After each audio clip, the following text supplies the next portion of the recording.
പലപ്പോഴും നമ്മൾ ഈ സിനിമയുമായി ബന്ധപ്പെട്ടുകൊണ്ട് സിനിമകൾ ഈ അടുത്തിറങ്ങിയിട്ടുള്ള ഏതാനും സിനിമകൾ, ആ സിനിമകളിലൊക്കെ ഭയങ്കര വയലൻസ് ആണ് അല്ലേ? മനുഷ്യൻ്റെ പിന്നെ ചോര ചിന്തുക എന്ന് പറയുന്നത്, തല ഇങ്ങനെ തെറിക്കുക എന്ന് പറയുന്നത്, അതൊക്കെ ഇങ്ങനെ ഒരു വളരെ നോർമലൈസ് ചെയ്ത് കാണിക്കുകയാണ്.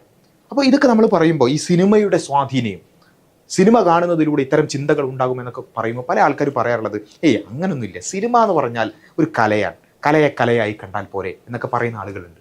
അപ്പോൾ അവർ ചിന്തിക്കുന്നത് എന്താ വെച്ചാൽ, ഒരു സമയത്ത് തുടങ്ങി ഒരു ദ എൻഡ് എന്ന് പറയുമ്പോൾ അവസാനിക്കുന്ന ആ ഒരു 2-3 മണിക്കൂർ, ആ സമയത്തോടു കൂടി അത് കഴിയുന്നു, ആ കല അവിടെ കഴിയുന്നു, അതിന് പിന്നെ വേറെ എഫക്ട്സ് ഒന്നും ഇല്ല എന്നാണ് പലപ്പോഴും പല ആളുകളും സംസാരിക്കുന്നതാണ് നമുക്ക് തോന്നുന്നത്. പക്ഷെ അങ്ങനെയല്ല.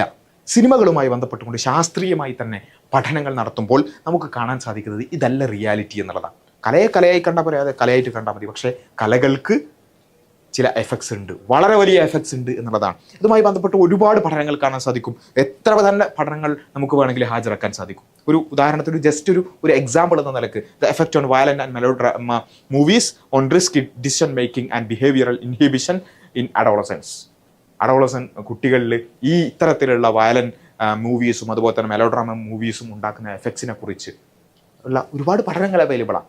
അപ്പോൾ ഇതിൽ ഈ പഠനങ്ങളിലൊക്കെ പൊതുവിൽ പറയുന്ന കാര്യം എന്താണ് നമ്മൾ പരിശോധിച്ച് നോക്കിയാൽ നമുക്ക് കാണാൻ സാധിക്കുന്ന, അതൊന്ന് വളരെ ചുരുക്കി വളരെ സിമ്പിളായിട്ട് പറയുകയാണെന്നുണ്ടെങ്കിൽ, നമ്മുടെ ബ്രെയിനിൻ്റെ പ്രീ ഫ്രോണ്ടൽ കോർട്ടെക്സ് എന്ന് പറയുന്ന ഒരു ഭാഗമുണ്ട് അല്ലേ, മുൻഭാഗത്തുള്ള പ്രീ ഫ്രോണ്ടൽ കോർട്ടെക്സ്. ഈ പ്രീ ഫ്രോണ്ടൽ കോർട്ടെക്സ് ആണ് യഥാർത്ഥത്തിൽ നമുക്ക് നമ്മുടെ ഡിസിഷൻ മേക്കിങ്ങുമായി ബന്ധപ്പെട്ടുകൊണ്ട്, നമ്മുടെ തീരുമാനങ്ങൾ എടുക്കുന്നതുമായി ബന്ധപ്പെട്ടുകൊണ്ട് ഉള്ള ഭാഗം അവിടെയാണ് ഈ ആലോചനകളും തീരുമാനങ്ങളൊക്കെ വരുന്നത്. അപ്പോൾ ഈ ഏരിയ ചെറുപ്പത്തിൽ അത് ഫുള്ളി ഡെവലപ്ഡ് ആയിരിക്കില്ല സ്വാഭാവികമായിട്ടും. പക്ഷേ പിന്നെ ഈ അഡോളസെൻ്റ് പീരീഡിലൊക്കെ അത് ഡെവലപ്പിംഗ് സ്റ്റേജിലായിരിക്കും. ഈ ഡെവലപ്പിംഗ് സ്റ്റേജിൽ ഉള്ള ആളുകൾ എന്ന് വെച്ചാൽ ചെറിയ കുട്ടികളും അഡോളസെൻ്റ് കുട്ടികളും, അവർ ഇത്തരത്തിലുള്ള വയലൻ്റ് ആയിട്ടുള്ള മൂവീസ് കണ്ടാൽ, അല്ലെങ്കിൽ ഇത്തരത്തിലുള്ള കാര്യങ്ങൾ അതിനോട് എക്സ്പോസ്ഡ് ആയാൽ, അതിലേക്ക് കൂടുതലായിട്ട് പോയാൽ, അവരുടെ ഡിസിഷൻ മേക്കിങ്ങിനെ ഇത്തരം മൂവീസ് വലിയ രൂപത്തിൽ ബാധിക്കും എന്നുള്ളതാണ് ബ്രെയിനുമായി ബന്ധപ്പെട്ടുകൊണ്ടുള്ള പഠനങ്ങൾ തന്നെ നമുക്ക് കാണിക്കുന്നത്. അവരുടെ ഡിസിഷൻ മേക്കിംഗ് എങ്ങനെയാവണം എന്നുള്ള ആ ഒരു ഡെവലപ്പിംഗ് നടന്നുകൊണ്ടേയിരിക്കുന്നുള്ളൂ. ആ ഡെവലപ്പിംഗ് സ്റ്റേജിലാണ് അവരെന്ത് ചെയ്യുന്നത്, ഇത്തരത്തിലുള്ള വയലൻ്റ് ആയിട്ടുള്ള വളരെ അക്രമാസക്തമായിട്ടുള്ള ദൃശ്യങ്ങൾ കാണുന്നത്. അപ്പോൾ അവരുടെ ഡിസിഷൻ മേക്കിംഗ് ആ രൂപത്തിലായി മാറും എന്നുള്ളതാണ് നമുക്ക് കാണാൻ സാധിക്കും. അതോടൊപ്പം തന്നെയാണ് അമിഗ്ഡാല അല്ലേ. അമിഗ്ഡാല എന്ന് പറയുന്നത് നമ്മുടെ ബ്രെയിനിൽ കാണുന്ന ഒരു ഭാഗമാണ് അല്ലേ. ഈ ഇമോഷൻസ്, നമ്മുടെ ഭയം, അതുപോലെ തന്നെ അക്രമം അല്ലെ, അഗ്രഷൻ, ഇത്തരത്തിലുള്ള കാര്യങ്ങളൊക്കെ അതിനൊക്കെ റെഗുലേറ്റ് ചെയ്യുന്ന ഒരു ഭാഗമാണ്, ഒരു ബ്രെയിൻ്റെ സെൻറ്ററാണ് യഥാർത്ഥത്തിൽ അമിഗ്ഡാല എന്ന് പറയുന്നത്.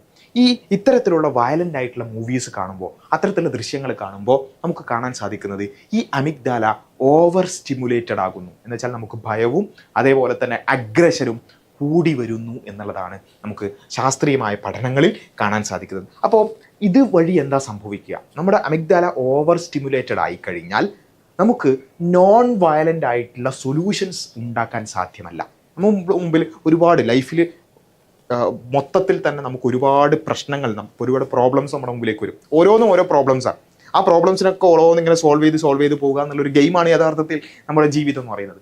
അപ്പോൾ ആ പ്രോബ്ലം വരുന്നു, സൊല്യൂഷൻ കാണുന്നു. ആ സൊല്യൂഷൻസിൽ പലപ്പോഴും ഇങ്ങനെയുള്ള ആളുകൾക്ക് ഈ അമിഗ്ഡാല ഓവർ സ്റ്റിമുലേറ്റഡ് ആയിട്ടുള്ള പ്രീ ഫ്രോണ്ടൽ കോർട്ടെക്സ് കുറച്ചും കൂടി ഈ രൂപത്തിൽ ഡെവലപ്ഡ് ആയിട്ടുള്ള ആളുകൾ, അവർ നോൺ വയലൻ്റ് ആയിട്ടുള്ള സൊല്യൂഷൻസിലേക്ക് പോകില്ല, വയലൻറ്റ് സൊല്യൂഷൻസിലേക്ക് പോകും അല്ലേ. ഒരു പ്രശ്നം ഉണ്ടായാൽ അതിന് നമുക്ക് പല രൂപത്തിൽ ഹാൻഡിൽ ചെയ്യാൻ പറ്റും. അപ്പോൾ ഇങ്ങനെയുള്ള ആളുകൾ കുറച്ചുകൂടി വയലൻ്റ് ആയിട്ടായിരിക്കും അത്തരത്തിലുള്ള പ്രോബ്ലംസിനെ സോൾവ് ചെയ്യാൻ ശ്രമിക്കുക എന്നുള്ളതാണ് ഇതിൽ നമുക്ക് അത് കുറച്ചുകൂടി വിശദീകരിക്കേണ്ടതുണ്ട്. അതുപോലെ തന്നെയാണ് ഡീസെൻസിറ്റൈസേഷൻ ആൻഡ് ഡോപ്പമിൻ റിലീസ്. ഇത്തരത്തിലുള്ള സിനിമകളിൽ പലപ്പോഴും സംഭവിക്കുന്നത് വെച്ചാൽ ഈ ഇടി, അതുപോലെ തന്നെ കൊല്ലുക, തല്ലുക, രക്തം തെറിക്കുക, ഇതൊക്കെ ഒരു എക്സൈറ്റ്മെൻറ്റ് എലമെൻ്റായി മാറുക. ആ എക്സൈറ്റ്മെൻറ്റും അതുപോലെ തന്നെ അതിലൂടെ ഒരു പ്ലഷർ കണ്ടെത്തുന്ന ഒരു അവസ്ഥയിലേക്കാണ് യഥാർത്ഥത്തിൽ പോകുന്നത്. അപ്പോൾ ഒരു അടിയിലൂടെ അല്ലെങ്കിൽ ഒരു വയലൻസിലൂടെ പ്ലഷർ കണ്ടെത്തുന്ന ഒരു അവസ്ഥ പതിയെ ഇത് കാണുന്ന കുട്ടികൾക്ക്, ഇത് കാണുന്ന ആളുകൾക്ക് ഉണ്ടാകുന്നു എന്ന് മാത്രമല്ല, എ സെൻസ് ഓഫ് റിവാർഡ്. ഇങ്ങനെ ഈ വയലൻസിലൂടെ ഒരു റിവാർഡ് കിട്ടുക അല്ലേ. നമുക്ക് ഡോപ്പമിനെ കുറിച്ച് നമ്മൾ ഒരുപാട് മുമ്പ് സംസാരിച്ചിട്ടുണ്ട്. നമുക്ക് എന്തെങ്കിലും ഒരു റിവാർഡ് കിട്ടുന്ന ഒരു ഫീലിംഗ് ആണ് യഥാർത്ഥത്തിൽ ഡോപ്പമിൻ റിലീസ് ആകുമ്പോൾ ഉണ്ടാവുക. അപ്പോൾ ഇങ്ങനെയുള്ള സിനിമകൾ കാണുന്ന ആളുകൾക്ക് എങ്ങനെ ഉണ്ടാവുക, അവർക്കൊരു വയലൻസ് കാണുന്നതിലൂടെ, ഒരാളെ കൊല്ലുന്നതിലൂടെ, ഒരാളെ തല്ലുന്നതിലൂടെ, ഒരാളെ ചതച്ചരക്കുന്നതിലൂടെ അയാൾക്കൊരു സെൻസ് ഓഫ് റിവാർഡ് കിട്ടുകയാണ്. അയാൾ ചിലപ്പോൾ നമ്മൾ ഈ സിനിമ ഇങ്ങനെ കണ്ടുകൊണ്ടിരിക്കുമ്പോൾ ഓനെ കൊന്നെങ്കിൽ അല്ലെങ്കിൽ ഓനെ അടിച്ചെങ്കിൽ ചത്തെങ്കിൽ എന്ന് നമ്മളിങ്ങനെ തോന്നുകയാണ്. എന്ന് വെച്ചാൽ ഒരു വയലൻസ് നടന്നെങ്കിൽ അതിലൂടെ എനിക്കൊരു റിവാർഡ്, എൻ്റെ മനസ്സിലൊരു ബ്രെയിനിലൊരു റിവാർഡ് കിട്ടുകയാണ്. അപ്പോൾ ഇതാണ് യഥാർത്ഥത്തിൽ ഇതിൻ്റെ ഒരു പ്രശ്നം എന്ന് പറയുന്നത്.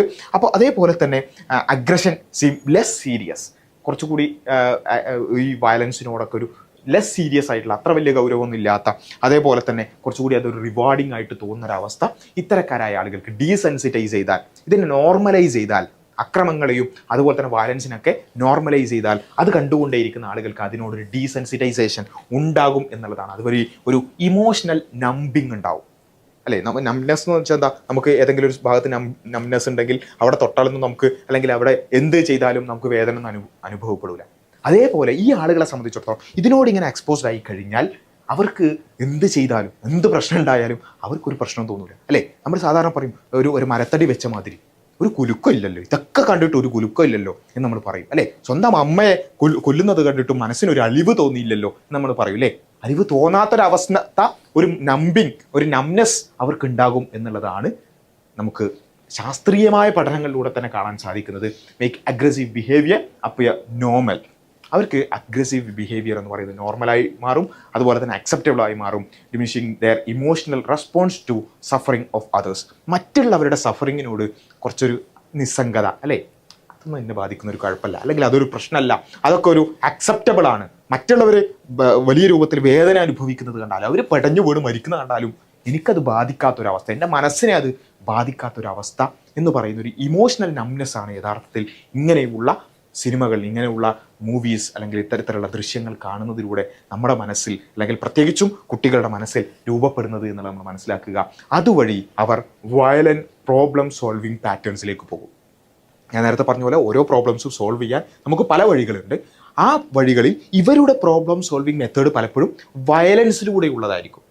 കുറച്ചുകൂടി ശക്തി ഉപയോഗിച്ച്, അഗ്രഷൻ ഉപയോഗിച്ചുകൊണ്ട് എൻ്റെ പ്രശ്നങ്ങൾ ഞാൻ തീർക്കുക എന്നൊരവസ്ഥയിലേക്ക് പോകും. അതെന്തുകൊണ്ടാണ്? പലപ്പോഴും നമ്മുടെ ഇത്തരത്തിലുള്ള സിനിമകളിൽ characters are glorified or rewarded for violence. നന്നായി അടിക്കുന്ന, അല്ലെങ്കിൽ നന്നായി ഈ പറഞ്ഞ അഗ്രഷൻ കാണിക്കുന്ന, അക്രമം കാണിക്കുന്ന, മറ്റുള്ളവരെ ഉപദ്രവിക്കുന്ന ആളുകളെ ഗ്ലോറിഫൈ ചെയ്യാം. അതേപോലെ തന്നെ അത് റിവാർഡിംഗ് ആയിട്ട് കാണാൻ, അങ്ങനെ ചെയ്താൽ അവർ വിജയിക്കുന്നതായിട്ട് കാണാൻ, ആ സിനിമയിൽ അവസാനം നന്നായി ശക്തി ഉപയോഗിക്കുന്ന ഒരാൾ വിജയിക്കുന്നതായിട്ട് കാണാൻ. അപ്പോൾ സ്വാഭാവികമായിട്ടും പൂർണ്ണമായും പ്രീ ഫ്രോണ്ടൽ കോർട്ടെക്സ് ഡെവലപ്ഡ് ആയിട്ടില്ലാത്ത ഒരു കുട്ടിയുടെ മനസ്സിലേക്ക് ഇങ്ങനൊരു ചിന്തയാണ് വരിക. ഞാൻ എൻ്റെ ശക്തി ഉപയോഗിച്ചാലാണ്, അല്ലെങ്കിൽ ഞാൻ ഈ പറഞ്ഞ പോലെ മറ്റുള്ളവരെ ഉപദ്രവിച്ചാലാണ് എനിക്ക് റിവാർഡിങ് ഉണ്ടാവുക, എനിക്കൊരു വിജയം ഉണ്ടാവുക, അങ്ങനെയാണ് പ്രോബ്ലംസ് സോൾവ് ആവുക എന്ന ഒരു ചിന്തയാണ് അവിടെ യഥാർത്ഥത്തിൽ ഉണ്ടാവുക. Violent retaliations is presented as justified, അല്ലേ? നമുക്ക് പലപ്പോഴും റിവെഞ്ച് സ്റ്റോറീസിലൊക്കെ പല സിനിമകളിലും റിവെഞ്ചുകൾ കാണിക്കും. ആ റിവെഞ്ചിലൂടെ ശരിക്കും എന്താ സംഭവിക്കുന്നത്? അങ്ങനെ റിവെഞ്ച് ചെയ്യുന്നതാണ് ആ കഥ മൊത്തം.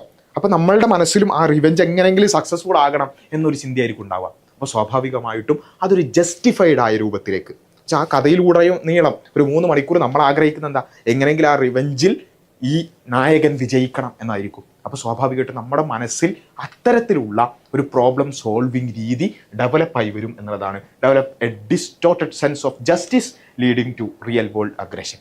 ജസ്റ്റിസിന്, നീതിയുമായി ബന്ധപ്പെട്ടുകൊണ്ട് ഒരു ഡിസ്റ്റോർട്ടഡ് ആയിട്ടുള്ള ഒരു ചിന്താഗതി നമ്മുടെ മനസ്സിൽ രൂപപ്പെടുത്തുന്നു എന്നുള്ളതാണ്.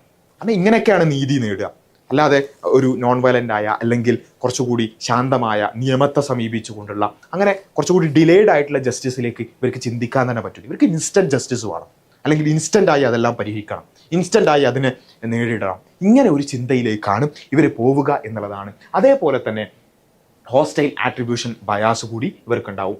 എന്ന് വെച്ചാൽ കുറച്ചും കൂടി ഒരു വളരെ സിമ്പിളായ, ഒരു നോർമലായ, ന്യൂട്രലായ ഒരു കാര്യത്തെ പോലും അവർക്കെതിരായിട്ടുള്ള ഒരു ത്രെറ്റായിട്ട് തോന്നും. അതേപോലെ തന്നെ കുറച്ചും കൂടി ആംബിഗ്യസ് ആയിട്ടുള്ള വിഷയങ്ങളെപ്പോലും അവർക്ക് എന്തോ തങ്ങൾക്ക് നേരെ വരുന്ന എന്തോ ഒരു പ്രശ്നമായി അവർക്ക് തോന്നുകയും അതിനെയൊക്കെ ഈ പറഞ്ഞ രൂപത്തിൽ കുറച്ചുകൂടി ഹോസ്റ്റൈലായി, കുറച്ചുകൂടി അഗ്രസീവായി അവർ നേരിടാൻ ശ്രമിക്കുന്നു എന്നുള്ളതാണ്. അപ്പോൾ ഇതൊക്കെ നമ്മൾ മനസ്സിലാക്കേണ്ടത്, നമ്മൾ കണ്ടുകൊണ്ടിരിക്കുന്ന, നമ്മുടെ കുടുംബത്തോടെയൊക്കെ നമ്മൾ കണ്ടുകൊണ്ടിരിക്കുന്ന സിനിമകൾ, അത് ജസ്റ്റ് ഒരു ദ എൻഡ് എന്ന് പറയുമ്പോൾ, അല്ലെങ്കിൽ അതിൻ്റെ ആ സിനിമയുടെ അവസാനം, പിന്നെ ആ സിനിമ അവസാനിക്കുന്നതോടുകൂടി അവസാനിക്കുന്നതല്ല അതിൻ്റെ എഫക്ട്സ് എന്ന് പറയുന്നത്. മറിച്ച് ഇതൊക്കെ കാണുമ്പോൾ സ്വാഭാവികമായും, പ്രത്യേകിച്ചും ബ്രെയിൻ പൂർണ്ണമായി ഡെവലപ്ഡ് ആയിട്ടില്ലാത്ത, പ്രീഫ്രോണ്ടൽ കോർട്ടെക്സ് പൂർണ്ണമായി ഡെവലപ്ഡ് ആയിട്ടില്ലാത്ത, കുട്ടികളിൽ പ്രത്യേകിച്ചും, മറ്റുള്ളവർക്കും എഫക്റ്റ് ഉണ്ടാവും, പക്ഷെ കുട്ടികളിൽ കൂടുതലായി അവരുടെ ചിന്താഗതിയെ തന്നെ, അവരുടെ ലോകവീക്ഷണത്തെ തന്നെ, അവരുടെ ചുറ്റുപാടുകളെ കാണുന്ന രൂപത്തെ തന്നെ, അല്ലെങ്കിൽ അവരുടെ പ്രോബ്ലം സോൾവിങ് രീതിയെ തന്നെ ബാധിക്കുന്ന രൂപത്തിലേക്ക് ഇത്തരത്തിലുള്ള സിനിമകൾ, വയലൻ്റ് ആയിട്ടുള്ള സിനിമകൾ